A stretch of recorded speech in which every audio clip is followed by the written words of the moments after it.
আসসালামু আলাইকুম viewer, Jitu cooking হাউজের আজকের আয়োজনে আবারও চলে এসেছি নতুন আরেকটি ভিডিও নিয়ে। আজকের ভিডিওতে থাকছে সুজি দিয়ে কালোজাম তৈরির রেসিপি। আশা করি পুরো ভিডিও না টেনে আমার সাথেই থাকবেন। আর আমার ভিডিও ভালো লাগলে প্লিজ আমার চ্যানেলটি সাবস্ক্রাইব করুন, প্রিয়জনদের সাথে শেয়ার করুন। চলুন তাহলে আর কথা না বাড়িয়ে দেখে আসি কিভাবে সুজি দিয়ে পারফেক্ট কালোজাম তৈরি করতে হয়। কালোজাম তৈরি করার জন্য চুলায় একটি কড়াই বসিয়ে দিয়ে দিলাম হাফ কাপ সুজি। সুজিগুলোকে আমি শুকনো কড়াইয়ের মধ্যে 2-1 মিনিট এভাবে ভেজে নিব। এই সময় চুলার আঁচ একদম কম করে দিতে হবে। আর খেয়াল রাখতে হবে যেন সুজিটা নিচ থেকে লাল হয়ে না যায়।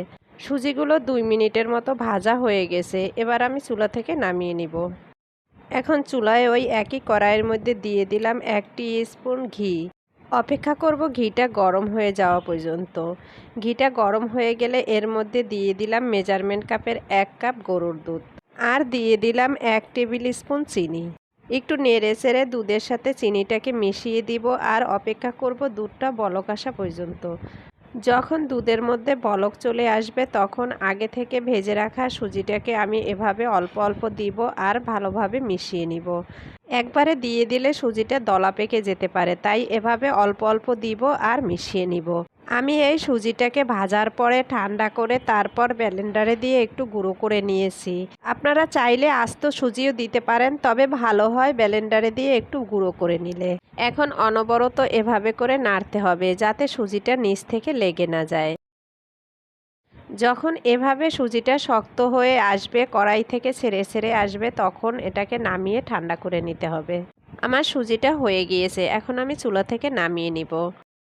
এই যে দেখুন, আমি চুলা থেকে নামিয়ে নিয়েছি। এখন আমি এভাবে কিছুক্ষণ রেখে দিব ঠান্ডা করার জন্য। একদম ঠান্ডা করা যাবে না, যখন অল্প অল্প গরম থাকবে তখন এর মধ্যে দিয়ে দিলাম আরও 1 স্পুন ঘি, দিয়ে দিলাম 1 টেবিল স্পুন ময়দা, আর দিয়ে দিলাম 1 টেবিল স্পুন গুঁড়ো দুধ।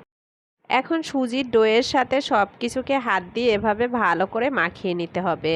4 থেকে 5 মিনিট খুব ভালো করে হাত দিয়ে এভাবে মাখাতে হবে, যাতে করে মসৃণ একটি ডো তৈরি হয়। এই মাখানোটা যত ভালো হবে মিষ্টিটা কিন্তু ততই ভালো হবে, তাই হাতে একটু সময় নিয়ে ভালো করে মাখিয়ে নিতে হবে। এই যে দেখুন ভিউয়ার্স, আমি 5 মিনিট মাখানোর পরে সুন্দর মসৃণ একটি ডো তৈরি হয়েছে। এখন আমি এখান থেকে অল্প অল্প করে এভাবে ডো নিব আর মিষ্টির শেপ দিয়ে দিব।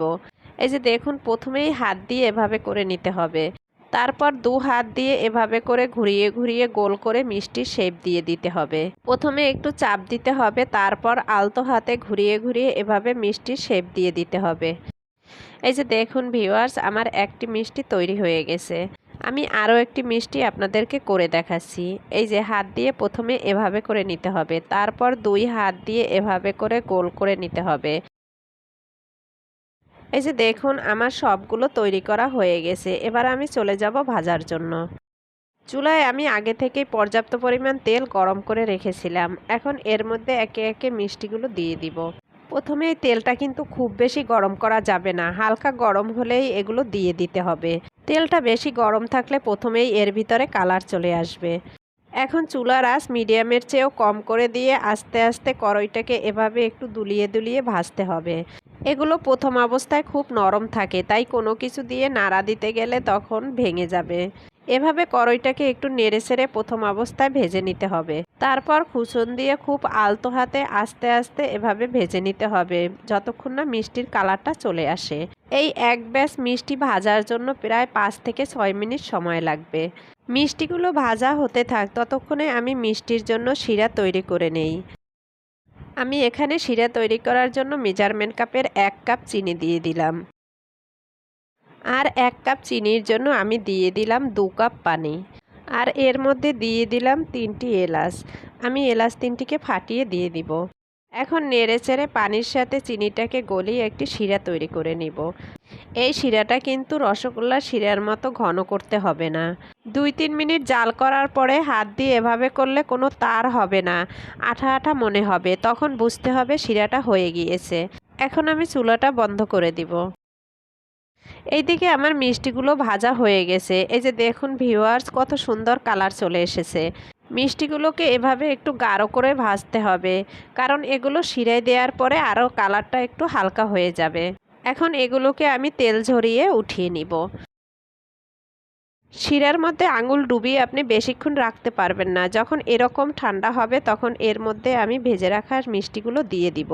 মিষ্টিগুলোও কিন্তু খুব বেশি ঠান্ডা না, মোটামুটি গরম থাকা অবস্থায় দিতে হবে। এখন মিষ্টিগুলোকে এভাবে করে একটু নেড়েচেড়ে দিব। অনেকে এই মিষ্টিগুলোকে শিরায় দেওয়ার পরে আবারও ফুটিয়ে নেয়, আমি কিন্তু তা করব না। এখন এগুলোকে ঢেকে রেখে দিব 2 ঘন্টার জন্য। ফিরে আসছি 2 ঘন্টা পর। 2 ঘন্টা পর ফিরে এসে ঢাকনা খুলে আমি একটু আপনাদেরকে দেখিয়ে দিচ্ছি। এই যে দেখুন ভিউয়ার্স, শিরাগুলো টেনে নিয়ে মিষ্টিগুলো কতটা ফুলে উঠেছে। মিষ্টির ভিতরে শিরাটা ঢুকে মিষ্টিটা কতটা নরম হয়েছে, আমি একটি মিষ্টি আপনাদেরকে কেটে দেখাচ্ছি। খুব ভালো হয় যদি মিষ্টিগুলোকে শিরার মধ্যে 5 থেকে 6 ঘন্টা ডুবিয়ে রাখা যায়, অথবা ওভারনাইট রেখে দেয়া যায়। এই যে দেখুন ভিউয়ার্স, মিষ্টিগুলো কতটা লোভনীয় হয়েছে। আমার রেসিপি ফলো করে বাসায় কালোজাম তৈরি করলে আশা করি আমার মতোই পারফেক্ট কালোজাম তৈরি হবে। এই যে দেখুন ভিউয়ার্স, ভিতরটা কতটা সফট হয়েছে, আপনারা দেখে নিশ্চয়ই বুঝতে পারছেন। এই তো খুব সহজেই তৈরি হয়ে গেল সুজি দিয়ে কালোজাম। আশা করি আপনাদের কাছে ভালো লেগেছে। ভালো লাগলে আমার ভিডিওতে একটি লাইক দিতে ভুলবেন না। আজ তাহলে এ পর্যন্তই। সবাই ভালো থাকবেন, আমার জন্য দোয়া করবেন। আল্লাহ হাফেজ।